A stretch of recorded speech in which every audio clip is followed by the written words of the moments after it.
This entire scene started from a very simple shape in Blender. In this video, I'll show you the full process from a simple blockout in Blender to the final paintover in Photoshop. Lately, I've been thinking a lot about how easy it is to rely too much on assets when working in 3D. Kitbash packs, premade models, environment libraries, they are extremely useful tools, but sometimes they can also influence your designs more than you realize. In the past, when I tried to model environments, I often felt limited by the pieces I had available and my skills. My designs would start to look like the assets I was using instead of something original. So this time I want to try a different approach.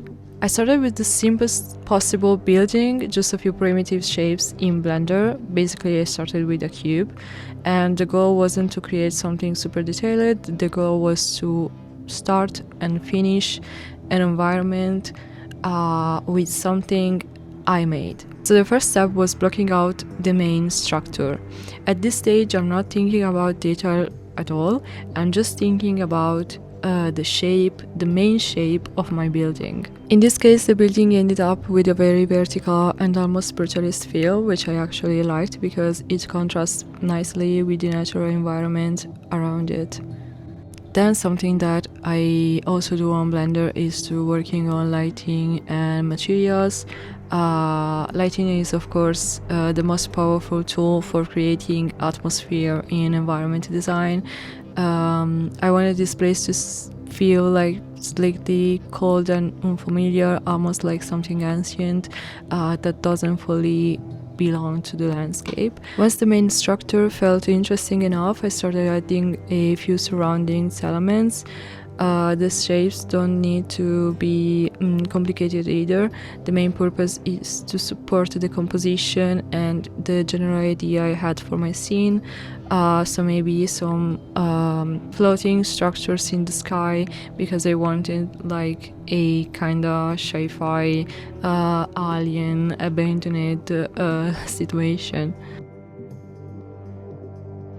Paintover is where I usually refine the image and push the storytelling further, because it's something that I don't like do too much on Blender, but you know, it depends from the project and the goal I have. I start adding surface damage, texture variation, and breaking some parts of the structure to make it feel more believable. So just imperfections that also go a long way in making a design feel less like a 3D model and more like a real place.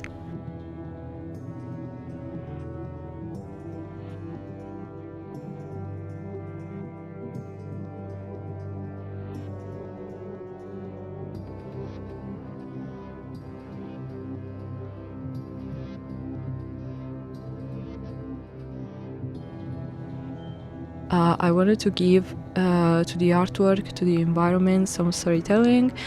So one of the most important steps was adding the characters. Basically, when you add people to the scene, the viewer understands the scale of the environment. I imagined this place as some kind of mysterious structure that researchers have recently discovered. So they also analyzing the ground, so this pushes more the idea, the fact that we are not in a familiar planet.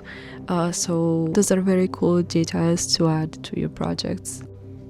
And at this stage, I'm basically going over the whole image with a few brush strokes, not to repaint everything, but just to break some of the clean edges coming from the render, and add, just a slightly more painterly feel to the scene. And yeah, so in the end, it's basically started as a very simple exercise. You don't always need complex assets or extremely detailed models to create environments. So yeah, sometimes a few strong shapes, a good composition, and a bit of storytelling are more than enough to build, your own projects.